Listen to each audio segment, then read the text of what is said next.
नमस्कार दोस्तों आज हम बात करेंगे कुंडली मिलान के ऊपर ही बात करेंगे।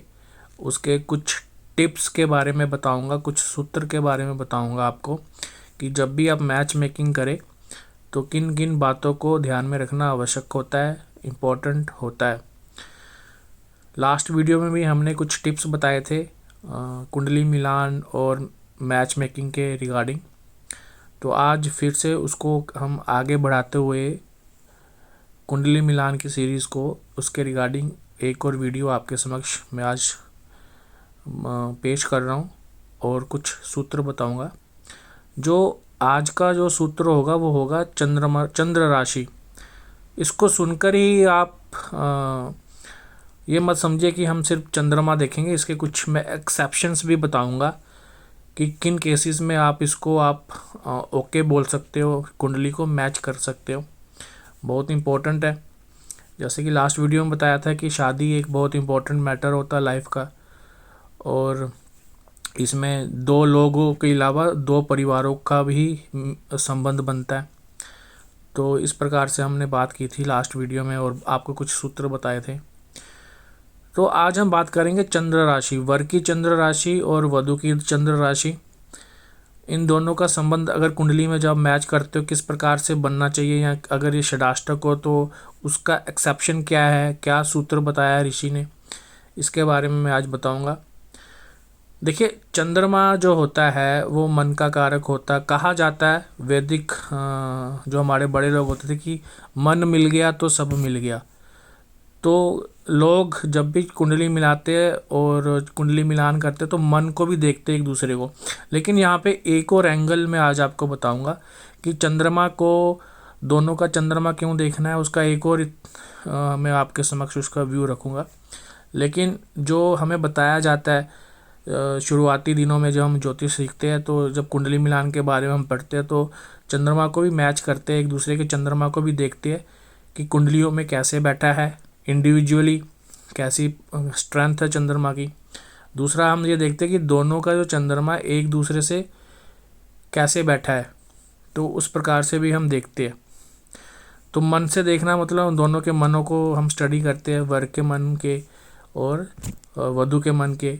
इसके अलावा देखिए चंद्रमा बहुत इम्पोर्टेंट माना जाता है। जब भी हम देखिए जो हमारा जब जन्म होता है तो चंद्रमा जिस नक्षत्र में होता है वही हमारी जन्म नक्षत्र कहलाता है, और जन्म राशि भी वही कहलाता है जिस राशि में चंद्रमा बैठा होता है।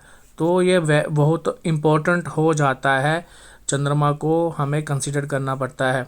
नोट मैरिज के केस में ही नहीं, बल्कि अगर आप कोई भी ब्रांच ऑफ एस्ट्रोलॉजी को यूज़ कर रहे हो या किसी भी एरिया को, जैसे प्रश्न कुंडली या किसी और भी टॉपिक के बारे में अगर आप स्टडी कर रहे हो अपने चार्ट को, तो चंद्रमा को हम देखते ही देखते हैं। तो चंद्रमा का इम्पोर्टेंस बहुत होता है। आज जो हम बात करेंगे कि चंद्रमा वर का और वधु का, इसको किस प्रकार से हम स्टडी करें, अगर कौन सा कॉम्बिनेशन बने उसको हम एक्सेप्ट कर सकते हैं, अगर षडाष्टक बने तो उसका एक्सेप्शन क्या है, मैं आज उसके बारे में आज आपको बताऊंगा।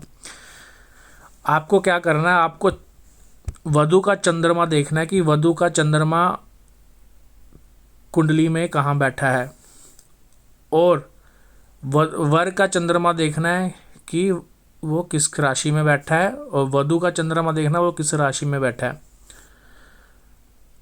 अगर वर का चंद्रमा वधु के चंद्रमा से दूसरे राशि में होगा, मतलब दूसरे घर में होगा, तब आपको वो कॉम्बिनेशन एक्सेप्ट नहीं करना है। यह कॉम्बिनेशन लॉन्जिविटी के लिए अच्छा नहीं माना जाता है, शॉर्ट लाइफ को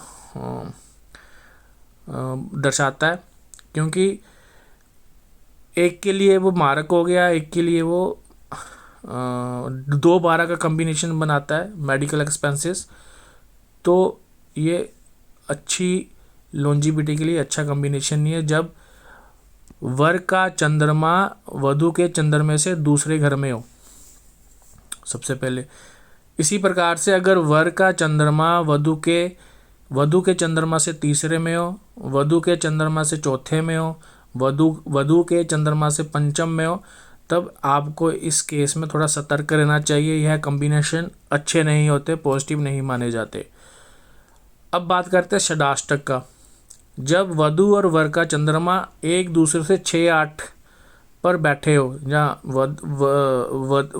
वधु के चंद्रमा से वर का चंद्रमा छठे में बैठा हो, तो इस केस में आप देखोगे 6-8 का कॉम्बिनेशन बनाता है।